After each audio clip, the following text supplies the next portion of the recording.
So I want to introduce you to my client, Paula. And I want you, Paula, to explain a little bit about this whole idea, how purpose or lack thereof can negatively affect our well-being, physically, emotionally, energetically. So we met at a vision board workshop, at one of my vision board workshops. Why did you want to do a vision board? Or did you even want to do a vision board when you showed up? I actually wanted to do a vision board. I heard about the workshop from a friend of mine, and I thought it was going to be something cool to do because my kids were getting to the age where they're, moving out, moving on. And I was like, oh, this will help give me some ideas or bring some clarity to, what I should do next. And plus with the yoga flavor mixed in, I thought it would be a fun afternoon to, network and meet other women and have some fun. So that's why I ended up going to the workshop. And so what did you realize after the workshop or after completing your vision board? Did you notice anything right away, or did it take a couple days? No, I actually noticed it right away. I noticed I had all these things that were centered around my personal health, and I had a whole section of my vision board that was on health, and I'm like, why am I not taking care of myself better? I had a whole section on family, and I had a whole section on home, and I realized, I have all these feelings wrapped up in this board, but yet I had no goals and no alignment of what I was doing in my life to actually fulfill or get to the things on this board. As I was thinking through that and looking through that and starting having conversations with you, Kristal, I was like, I had spent all of my, probably like the last 25 years, focusing all of my energy and goals on supporting other people in my life. Got divorced 11 years ago. So prior to that, it was really trying to support my husband on his goals. And after the divorce, raising my kids and making sure they grew up to be healthy adults. And even though I had a career the whole time, I was probably just going through the motions of doing everything I was supposed to do and really never taking stock about how I felt about it. So I was almost, as I look back and I've learned, I was almost like going through the motions in almost a very detached way. I was living my life, and on the surface, everybody's like, oh my gosh, she's got her act together. Everything's perfect. She's got a beautiful home. She's got great kids. She's got a great career. But, I was not emotionally attached to anything. So. And how did that? I needed some work to do. So how did that affect you physically? Because I think that's what we miss, is this link. Well, I did go through, on and off bouts of insomnia, a lethargy, or even just don't care. And then you don't attach to anything. And that actually is a very physical thing. Like even a hug to me was not with the full emotion it should be, because I had put this whole protective layer around myself to get through it all. So again, when you start to kind of not fully embrace all of who you are and all of your emotion, you do start shutting things down physically.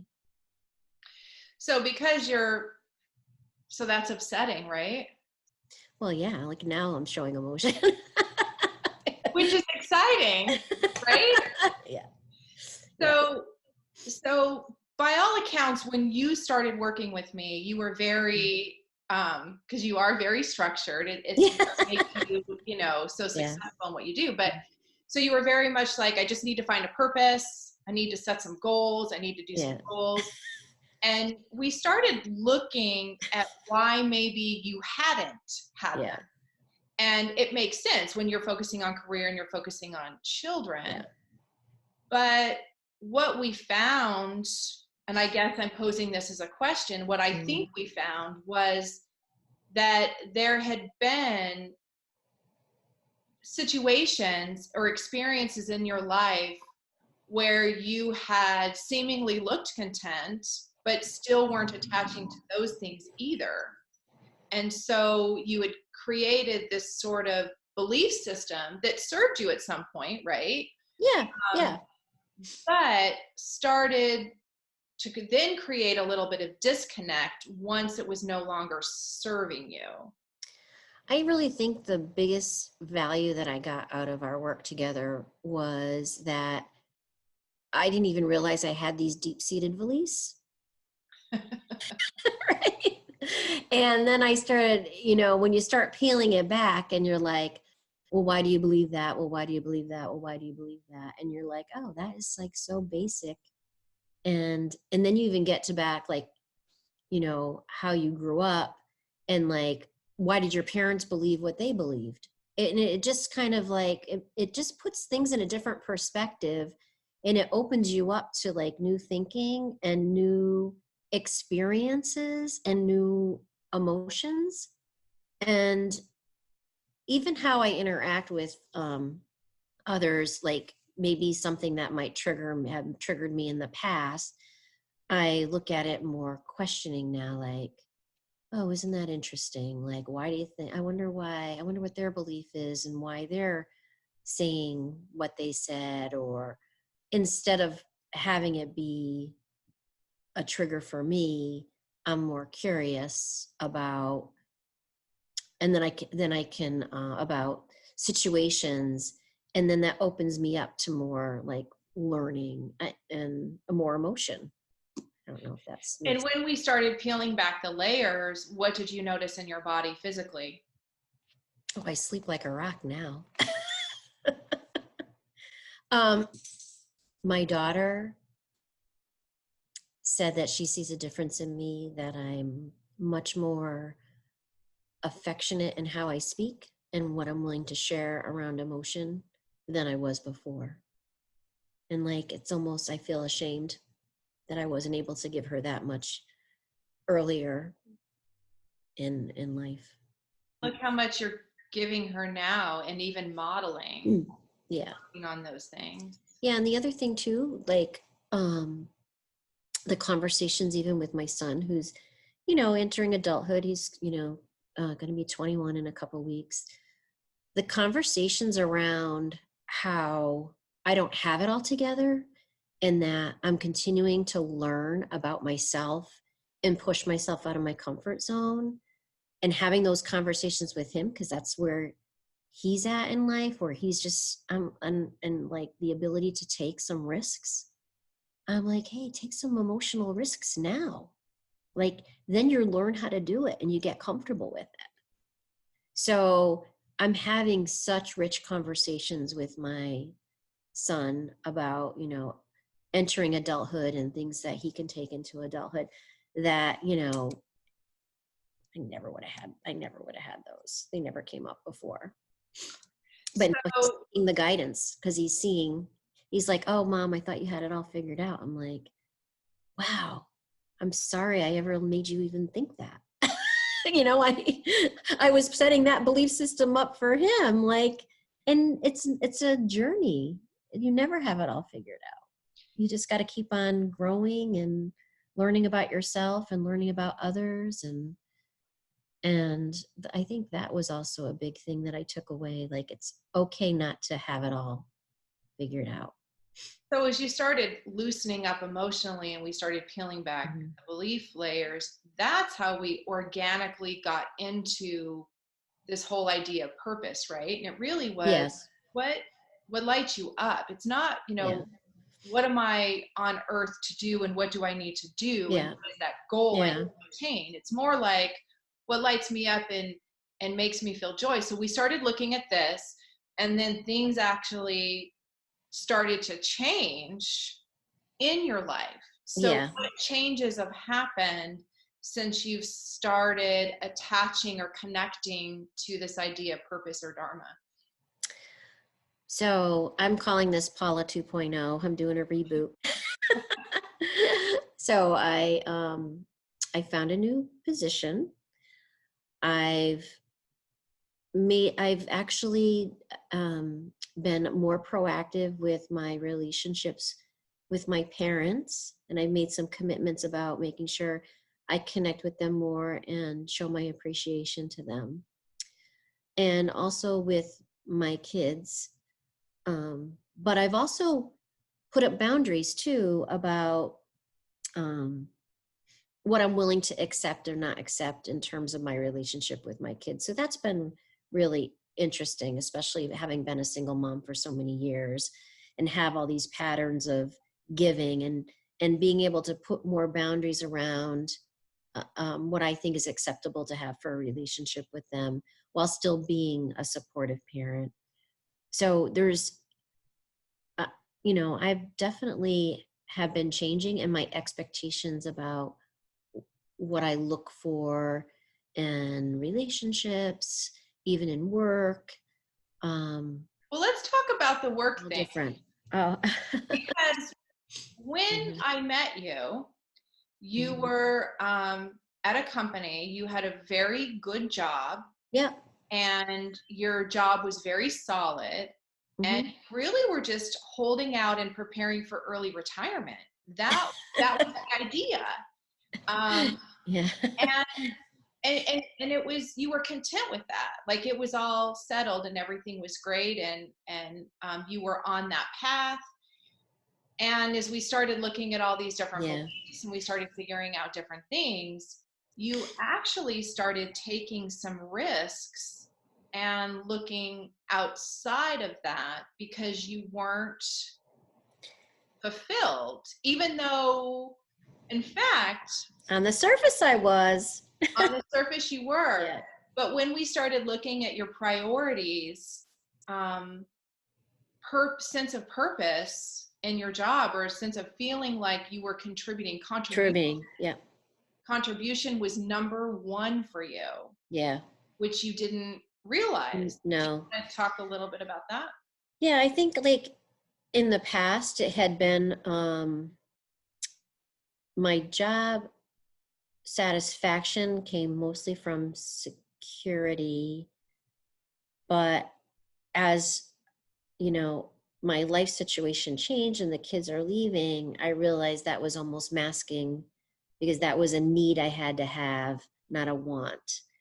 And what I really came to discover was that I felt that contributing and being part of influencing direction and outcomes was my number one source of satisfaction from work. So when I started looking at like the role that I was in, and I felt like I was just kind of, again, going through the motions and the mechanics, and I don't want to say coasting because I don't really feel like coasted, but I could have coasted. I was like, I just felt extremely dissatisfied, and that I wanted something that pushed me out of my comfort zone and a little bit more challenging than what I had been doing. And because I felt like at this point I was kind of stale and I was getting all this new energy, right? This energy and emotional energy, and I needed to channel it. So, were you surprised by that? How? Yeah, and everybody else's are people like, I cannot believe you left such and such company. I can't believe it. That's what people say to me. And I'm like, yeah, me neither. But I mean, I didn't just change that. I changed my whole career. And I'm attacking it with such an open mindset in terms of, hey, it taps into things that I know or I've done before. It's packaging it in a different way. I know I can help this group, get on track. This culture is different, so I'll have some learnings there. So it is there is a whole sense of energy around pushing myself out of my comfort zone. And one thing that I realized also working with you, Kristal, is I probably had a healthy dose of fear with change, even though like on the outside, it probably didn't come out. But I'm less fearful about taking some risks now because of my risks aren't really as risky as I think. As you originally thought. As I originally thought. Yes, and that's a huge lesson, right? And it Yeah, opens that's my biggest one, because that's why I haven't done things sooner. And one thing that we've talked about, like I stay too long in things, just in general. I stay too long in maybe some relationships. I stay too long in an employer. You know, maybe I need to really examine, you know, when is the time when it's the right time to move on, where you're not like overstaying. Right. That's kind of, you know, where I am now, kind of looking at like, when is my purpose fulfilled? And I need to kind of set that next stage of purpose. The workshop was around, or you did your vision board at the beginning of the year. So it's been 8 months since then. We worked together for about 6 months. Mm-hmm. Did you anticipate that you would be in this new position and talking about how it's changed your relationship with your daughter and your son? No, I think, and you said this to me up front, and it annoyed me, but I was looking for, give me a project plan of how I'm going to set these goals. And you're like, it's not like that. It's going to be organic. And I was like, it's going to take some work, a different type of emotional work, which was harder for me. But in discovering, you know, my sense of, you know, ambivalence to so many things, I was like, oh, this is not a good way to live. And then kind of trying to peel back that ambivalence to get more emotional connection, and going more with like what's in here, not just what's in here, and opening myself up to what the universe is giving me and what I want to the universe, has totally changed how I approach things, for one, and my relationships, for two. So if there's somebody out there watching this and this resonates, your story resonates a little bit, and feeling lethargic and feeling ambivalent and really feeling like you're content, what would you say the drawback is to doing this work? And then what would you say the most positive outcome of doing this work is? It's work. So maybe that's the biggest drawback. You have to commit to asking yourself the hard questions. Well, Kristal will ask the hard questions, but you have to own your answers.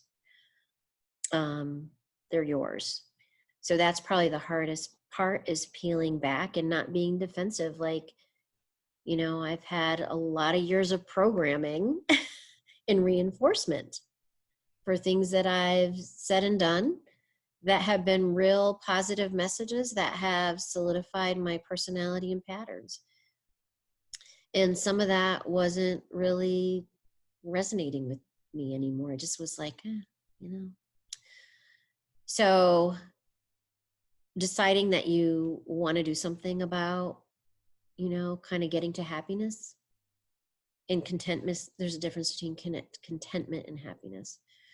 And I think the best thing is, you know, now I have some tools to use.